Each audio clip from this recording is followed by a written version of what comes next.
नमस्कार मित्रांनो, स्वागत आहे तुमचं आपल्या AR माहिती हब या यूट्यूब चॅनलवर।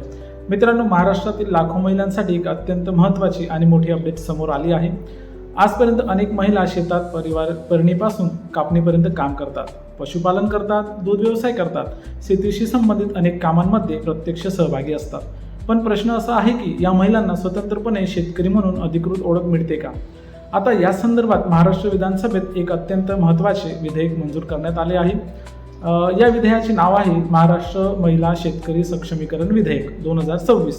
आणि मित्रांनो, या व्हिडिओमध्ये आपण जाणून घेणार आहोत की विधेयक नेमकं काय आहे, कोणत्या महिलांना महिला शेतकरी म्हणून ओळख मिळू शकते, 7/12 स्वतःच्या नावावर नसेल तर काय, कोणते संभाव्य लाभ मिळू शकतात, महिला शेतकरी प्रमाणपत्र म्हणजे काय, आणि सर्वात महत्त्वाचं म्हणजे महिलांनी आत्ता लगेच कोणती काळजी घ्यावी। त्यामुळे व्हिडिओ शेवटपर्यंत नक्की पहा। मित्रांनो, सर्वात आधी समजून घेऊया की विधेयक आणण्यासाठी गरज का पडली। तर पहा, आपल्या ग्रामीण भागामध्ये अनेक महिला प्रत्यक्ष शेती करतात, शेतात काम करतात, जनावरे सांभाळतात, दुग्ध व्यवसायात काम करतात, शेती उत्पन्नाशी संबंधित अनेक जबाबदाऱ्या पार पाडतात। पण अनेकदा शेतजमिनीच्या कागदपत्रांवर पुरुष सदस्यांचे नाव असते। त्यामुळे प्रत्येक शेतात काम करूनही महिलांची स्वतंत्र शेतकरी म्हणून अधिकृत ओळख मर्यादित राहू शकते। नव्या विधेयकाचा महत्त्वाचा उद्देश म्हणजे अशा महिलांना औपचारिक शेतकरी ओळखीच्या व्यवस्थेत आणणे।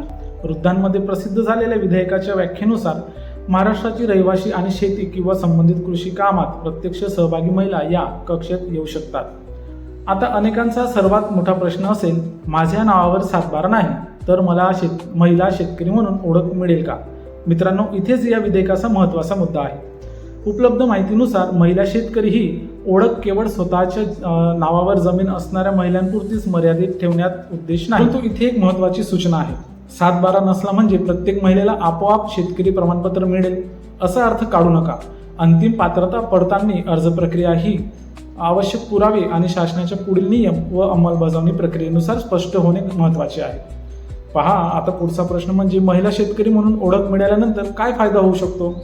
तर पहा, विधेयकाचा हेतू महिलांना कृषी कल्याण योजना, संस्थात्मक कर्ज, अनुदान, विमा आणि कृषी सहाय्य व्यवस्थांमधील प्रवेश सुधारण्याशी संबंधित आहे। मात्र एखाद्या विशिष्ट महिलेला एखाद्या योजनेचा लाभ मिळेल की नाही हे त्या योजनेच्या स्वतंत्र पात्रात नियमावरही अवलंबून आहे। मित्रांनो, जर तुम्हाला व्हॉट्सअपवर असा मेसेज आला, आता प्रत्येक महिला शेतकऱ्याला थेट पैसे मिळणार, तर लगेच विश्वास ठेवू नका। या योजनेचा मुख्य उद्देश म्हणजे महिला शेतकऱ्यांना स्वतंत्र आणि औपचारिक ओळख देणे आणि सरकारी कृषी सहाय्यापर्यंत त्यांचा प्रवेश मंजूर करणे। आता आणखी एक महत्त्वाचा मुद्दा म्हणजे महिला शेतकरी प्रमाणपत्र विधेयकावरील उपलब्ध वृत्तांनुसार पात्र महिलांसाठी अधिकृत ओळख किंवा प्रमाणपत्राची व्यवस्था प्रस्तावित आहे। ही ओळख भविष्यात संबंधित कृषी सेवा व लाभांशाच्या दृष्टीने महत्त्वाची आहे। या ठिकाणी एक गोष्ट मी तुम्हाला स्पष्ट सांगतो, आजच कुठल्याही अनधिकृत वेबसाईटवर जाऊन पैसे भरू नका। जर एखादी व्यक्ती तुम्हाला फोन करून म्हणत असेल, महिला शेतकरी कार्ड काढून देतो, पैसे पाठवा, तर आधी अधिकृत माहिती तपासा। अर्ज कधी सुरू होणार आहेत, ऑनलाईन की ऑफलाईन अर्ज असेल, कोणतीही कागदपत्रे लागतील, प्रमाणपत्र कोण जारी करेल, या सर्व प्रक्रियेबाबत अधिकृत नियम आणि किंवा शासन सूचना तपासूनच पुढे जा।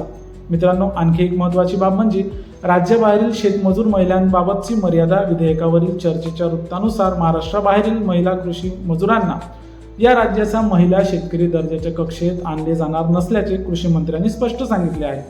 त्यामुळे या विषयावर व्हिडिओ पाहताना किंवा सोशल मीडियावरील पोस्ट वाचताना प्रत्येक माहितीची अधिकृत स्रोतांमधून पुन्हा पडताळणी करणे आवश्यक आहे। आता प्रश्न आहे, महिलांनी सध्या काय करावे? सध्या घाईघाईने कोणताही एजंटला पैसे देऊ नका। शेती किंवा संलग्न कृषी कामाशी संबंधित तुमच्याकडे असलेली कागदपत्र सुरक्षित ठेवा। आधार किंवा ओळख कागदपत्रांतील माहिती अद्ययावत आहे का ते तपासा आणि अर्ज प्रक्रिया अधिकृतपणे जाहीर झाल्यानंतर कृषी विभाग किंवा संबंधित शासन कार्यालयाकडून माहिती घ्या। मित्रांनो, एक गोष्ट लक्षात घ्या, विधानसभेत विधेयक मंजूर होणे आणि प्रत्येक लाभार्थ्यासाठी प्रत्यक्ष अर्ज प्रक्रिया सुरू होणे या वेगवेगळ्या प्रशासकीय पायऱ्या असू शकतात। त्यामुळे आजपासून अर्ज सुरू करू नका। आजपासून सर्वांना लाभ असे मी या व्हिडिओमध्ये सांगत नाही।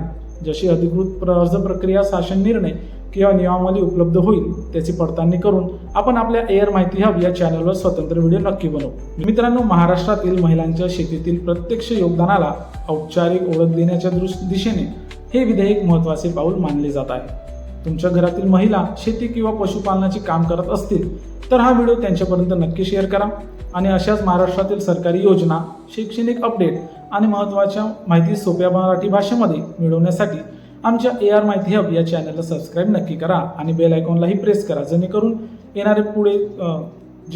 येणारे पुढील सर्व माहिती तुम्हाला लगेच तुमच्या मोबाईलवर भेटेल. तर मित्रांनो, आजच्या व्हिडिओमध्ये इथंच थांबूया. भेटूया एका नव्या व्हिडिओसह व एका नव्या माहितीसह लवकरच एक नवीन व्हिडिओमध्ये. तोपर्यंत सर्वांना धन्यवाद. जय हिंद, जय महाराष्ट्र.